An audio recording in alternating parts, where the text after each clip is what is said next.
नमस्कार, मैं हूं आपके साथ मयंक। तो देखिए, बड़ी खबर, हिंद महासागर में एक बार फिर आमने सामने आ गए अमेरिका और रूस के जहाज। और दूसरी बात, फारस की खाड़ी का किंग है ईरान। ये बात एक बार फिर साबित हो गई है।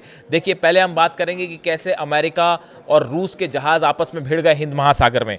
देखिए, एक खबर आ रही थी पिछले कुछ दिनों से कि अकीला 2 नाम का एक जहाज है जो कि जिसका पीछा अमेरिकन नेवी पिछले कई दिनों से कर रही थी। बताया जाता है कि ये रूस का जहाज है और इसमें रूस का तेल लदा हुआ था, इस तरह की खबरें आई। और ये जहाज जब हिंद महासागर में पहुंचा तो अमेरिकन नेवी के जहाज ने इसे पीछा करके इसे रोका और रोकने के बाद अमेरिकन जो कमांडोज हैं वो इस शिप के ऊपर चढ़े। देखिए, जो खबर आई, जो पेंटागन की तरफ से जो खबर इस पूरे मामले को लेकर बताई गई, US military forces boarded a sanctioned oil tanker in the Indian Ocean after tracking the ship from the Caribbean Sea. Pentagon said, Pentagon ने ये कहा है, अमेरिका की तरफ से बयान आया कि कैरेबियन सी से एक जहाज़ जो है वो हिंद महासागर पहुंचा था और हमारी सेना ने, हमारी नेवी ने उस पर कब्जा किया और हमारे कमांडो उसके ऊपर चढ़े। और बताया जा रहा है कि ये ऐसा खबरें हैं कि इसमें जो है, इस तरह की खबरें थी कि इसमें रूस का तेल लदा हुआ है जो कि वेनेजुएला से ले जाया जा रहा था, ऐसा अमेरिका को शक था। इसी वजह से अमेरिकन नेवी जो है वो इसका पीछा कर रही थी। लेकिन अब जो खबरें सामने आई हैं कि जब अमेरिकन कमांडोज इस पर चढ़े तो ये बात सामने आई कि इस पर किसी तरह का कोई रूसी तेल नहीं था। क्या इसका मतलब ये निकाला जाए कि रास्ते में ही इसका पूरा तेल एक शिप से दूसरे शिप पर ट्रांसफर कर लिया गया, या तेल कहाँ गया? अमेरिका के हाथ ये तेल नहीं लगा। देखिए, ये जो पूरा मामला है, जिस तरह से वेनेजुएला में हमला किया अमेरिका ने, उसके बाद बताया जाता है कि 16 जहाज़ जो हैं वहाँ से निकले थे वेनेजुएला से, जो कि अलग अलग दिशाओं में आगे बढ़े थे और अमेरिकन नेवी इसको फॉलो कर रही थी, इनका पीछा कर रही थी। देखिए, जो अकीला के बारे में खबर आई, the Aquila 2 is a Panamanian flag tanker under the US sanctions related to the shipment of illicit Russian oil.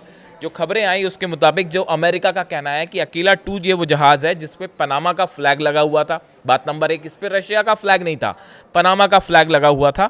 और अमेरिका ने इस पर सैंक्शंस लगा रखे हैं, इस जहाज़ पर, अकीला 2 पर, ये कहते हुए कि ये गलत तरीके से, गैरकानूनी तरीके से जो है वो ऑयल लेके जा रहा था वेनेजुएला से। इसलिए अमेरिकन नेवी इसका पीछा कर रही थी, इसे रोका गया और इसको कैप्चर किया गया। लेकिन किसी भी तरह का प्रोटेस्ट, जहाज़ पर जो क्रू था उसने इसका प्रोटेस्ट नहीं किया और ना ही इस पे किसी तरह का कोई ऑयल मिला, ना अमेरिका के हाथ कुछ लगा। तो ये एक प्रकार से जो इतना लंबा पीछा करते हुए आ रहे थे अमेरिकन नेवी, उसके हाथ कुछ नहीं लगा। और बताया जाता है कि इससे जो तेल था वो पहले या तो हटाया जा चुका था या इस पे तेल नहीं था। तो ये बात हुई कि किस तरह से हिंद महासागर में अमेरिका और रूस के जहाज़ आमने सामने आए और एक बार फिर तकरार हुई। अब देखिए, दूसरी एक खबर आई है, वो भी समंदर से जुड़ी हुई, और ये है फारस की खाड़ी से जुड़ी हुई खबर, खासकर स्ट्रेट ऑफ हॉर्मूज से जुड़ी हुई खबर। अमेरिका ने अपने जहाज़ों को, कमर्शियल शिप्स को ये आदेश दिया है कि अगर आप स्ट्रेट ऑफ हॉर्मूज से गुजर रहे हैं, फारस की खाड़ी से गुजर रहे हैं, जो कमर्शियल जहाज़ हैं, तो किसी भी तरह आप ईरान के वाटर्स में, ईरान के टेरिटरी में प्रवेश ना करें, उससे दूर रहें। अगर आप ईरान की वाटर्स में जाते हैं तो आपके लिए खतरा पैदा हो सकता है। देखिए, ये एक ऐसी खबर जिससे एक बार फिर ये बात साबित हो रही है कि फारस की खाड़ी में ईरान को चैलेंज करना इम्पॉसिबल है, ईरान को कोई नहीं हरा सकता और यहाँ ईरान का दबदबा हमेशा था और हमेशा रहेगा। देखिए, अभी 3-4 दिन पहले खबरें आई थी कि ईरान ने जो है वो अमेरिका के एक जहाज़ को, ईरान की कुछ बोट्स आई जो कि ईरान के वाटर के बेहद करीब आ गया था, ईरान की बोट्स आई, उसने जो है ईरान के जहाज़ को घेर लिया, उस पर कब्जा करने की कोशिश नहीं की, बस उसको डराया, उसको घेरा। इतने में ही फिर वो जहाज़ वहाँ से भागना शुरू हुआ। फिर अमेरिका ने एक अपना जो है वॉरशिप वहाँ पे भेजा, बोट भेजी, और वो फिर उसको लेकर वहाँ से गया। तो ये पूरी घटना के बाद देखिए, इस पूरे इलाके में एक बड़ा दबदबा का जो है वो युद्ध शुरू हो चुका है। और जिस तरह से ईरान ने स्ट्रेट ऑफ हॉर्मूज में और फारस की खाड़ी में लगातार बड़े मिसाइल टेस्ट किए हैं, एंटी शिप मिसाइल टेस्ट हो रही हैं, और जो नई मिसाइल्स बताया जा रहा है चाइना की तरफ से मिली हैं, उनके लगातार परीक्षण हो रहे हैं। उसके बाद जो पोस्चर लिया है ईरान से, इससे घबराया हुआ है अमेरिका, और अमेरिका नहीं चाहता कि यहाँ पे हमारा कोई जहाज़ कैप्चर हो जाए और उसको फिर छुड़ाने के लिए नेगोशिएट करना पड़े, या हमारे किसी जहाज़ पर मिसाइल गिर जाए। तो अब इसी डर से जो है अमेरिका ने ये कहा है कि भाई, आप जो है वो ईरान की सीमा से दूर रहिए, अपने जहाज़ों को कहा है आप उसकी सीमा के करीब ही मत जाइए। और इसके साथ ही और एक बड़ी खबर जो अमेरिका की तरफ से गाइडलाइन आई है, उन्होंने कहा है, if Irani Iranian forces board a US flagged commercial vessel, the crew should not forcibly resist the boarding party. ये देखिए और भी बड़ी खबर, अमेरिका का ये कहना है कि भाई अगर ईरान ने किसी जहाज पर कब्जा कर भी लिया तो आप उसको जो है उसको आप रेजिस्ट मत करिए, आप उनसे लड़ाई मत करिएगा, उससे उनसे भिड़ने की ज़रूरत नहीं है। यानी खौफ देखिए ईरान का कितना ज़बरदस्त, खासकर फारस की खाड़ी में और स्ट्रेट ऑफ हॉर्मूज में।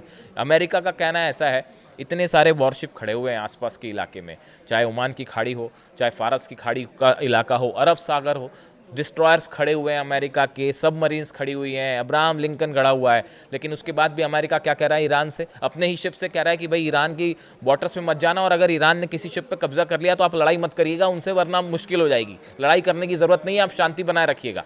तो अब देखिए कुल मिला के मामला ये है, दूसरे लेवल की बातचीत, दूसरे दौर की बातचीत होने की चर्चा चल रही है कि अमेरिका और ईरान के बीच दूसरे दौर की बातचीत हो सकती है। लेकिन इसके बीच नेतन्याहू और ट्रंप की मुलाकात के मद्देनज़र ईरान ने अपना युद्ध का जो अभ्यास कह लीजिए आप, या युद्ध की तैयारी, वो पहले के मुकाबले कई गुना तेज कर दी है। और अगले 24 घंटे बेहद अहम है कि ट्रंप और नेतन्याहू की मुलाकात में क्या निकल के आता है, इस पर पैनी नज़र है ईरान की। और इसमें फारस की खाड़ी, स्ट्रेट ऑफ हॉर्मूज, ये वो इलाका है जो भी फैसला होता है, चाहे बातचीत होगी चाहे जंग होगी, उसका सीधा असर यहाँ पे होगा। और इस इलाके में ईरान जो है, अगर ऐसी स्थिति बनती है कि जंगी हालात बनते हैं या मामला बिगड़ जाता है, तो इस सूरत में सबसे पहला एक्शन ईरान का होगा वो स्ट्रेट ऑफ हॉर्मूज बंद कर देगा, जिसका सबसे बड़ा असर होगा इंटरनेशनल ट्रेड पे। अमेरिका और यूरोप के लिए बड़ा झटका होगा। ये वो बात है जिससे हमेशा अमेरिका जो है वो इस बात को लेकर हमेशा परेशान रहता है, कहीं ईरान जो है स्ट्रेट ऑफ हॉर्मूज को बंद ना कर दे, और इसीलिए वहाँ कोई कंट्रोवर्सी ना हो। और वहाँ अगर ईरान ने कोई जहाज़ पकड़ लिया, फारस का किंग और स्ट्रेट ऑफ हॉर्मूज का किंग है ईरान, इसमें किसी को कोई शक नहीं होना चाहिए। अब वहाँ पे उसकी नेवी हो, उसके जहाज़ हो, सबमरीन्स हो, वहाँ पे उसका मुकाबला करना इम्पॉसिबल। तो अब देखिए इस सूरत में अमेरिका की तरफ से गाइडलाइन कि भैया ईरान से वहाँ दूर रहिए, उसके वाटर में मत जाइए, वरना कुछ भी हो सकता है। इसके अलावा देखिए जो दूसरी खबर है कि ईरान ने इस पूरे इलाके में अपनी बड़ी वॉर जो बोट्स हैं वो उतार रखी हैं, जो युद्ध के दौरान इस्तेमाल की जाती हैं। कई सारे हथियार जो हैं चीन की तरफ से दिए गए। ये जो पोस्चर है, इस पोस्चर ने अमेरिका की नींद उड़ा रखी है, और ये चिंता सता रही कहीं फारस की खाड़ी और जो यहाँ पे ईरान कोई बड़ा एक्शन ना कर दे, और इसीलिए अमेरिका की तरफ से ये गाइडलाइन जारी की गई है। अब सबकी नज़रें इस बात पे हैं, डोनाल्ड ट्रंप और नेतन्याहू की मुलाकात पे क्या होता है और इसको लेकर ईरान का क्या रुख होता है। जो भी अपडेट होगा मैं आप तक पहुँचाऊँगा। Thank you so much.